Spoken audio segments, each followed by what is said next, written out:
সবাই ভালো আছেন? আলহামদুলিল্লাহ আমরা ভালো আছি। এটা দেখতে পাচ্ছ সবাই বানাবার মেশিন সামনে আসছে, যেহেতু সবাই বরাবর আজকে আসছে সবাই বেলা সামনে বলছি ভুলে গেল। এটা হচ্ছে আমি চৌকিতে ফিট করে দিয়েছি। চৌকিতে ফিট কি এটা দেখছো, এটা মানে সবাই সাথে বের হবে। একটা মোটা আছে, একটা পাতলা আছে।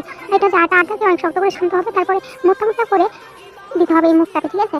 আর এই যে আমার দিদি মানে খেলছে আটাকে, আর এই যে সবাই বের হচ্ছে একটু একটু করে। অনেক কষ্ট কি বলবো, অতিরিক্ত কষ্ট, মানে ঘোরাতে আর ঠেলতে প্রচুর কষ্ট।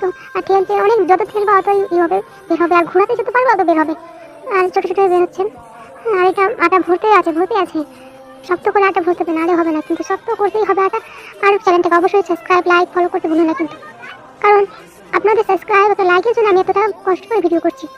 হ্যাঁ, আর এটা হচ্ছে সবাই নিচে দিকে ক্যামেরা করে দেখাচ্ছিলাম, এই যে বের হয়েছে। তো অবশ্যই লাইক কমেন্ট শেয়ার করবে, কারণ আপনাদের লাইক কমেন্ট যত দেখি ততই আমার উৎসাহ বাড়ে ভিডিও করার জন্য। এরকম নতুন নতুন ভিডিও দেখতে আমার চ্যানেলটাকে সাবস্ক্রাইব করে রাখুন। আর কত বড় হয়ে দেখতে পাচ্ছ বের হচ্ছে সবাইটাকে, মানে বাড়ি বানানো খেতে মজাই হবে। সবাইটা বের হচ্ছে, বের হওয়ার পরে এটাকে শুকাতে দিতে হবে। এতটি সবাই হয়ে গেছে কাটানো বানানো। আমি টিউশন গেছিলাম মাঝে, তারপর আমি আসলাম, তখন দেখছি তো অনেকগুলো বানানো হয়ে গেছে। আমি এসে অনেক ঘুরালাম, তো প্রচুর আমার খাটনি হয়েছিল, পিঠে পর্যন্ত ব্যথা হয়ে চলে এসেছিলো এই ঘোরাবার জন্য। আর মায়ের দিকে মেল করে দিচ্ছি যেন না লেগে যায়।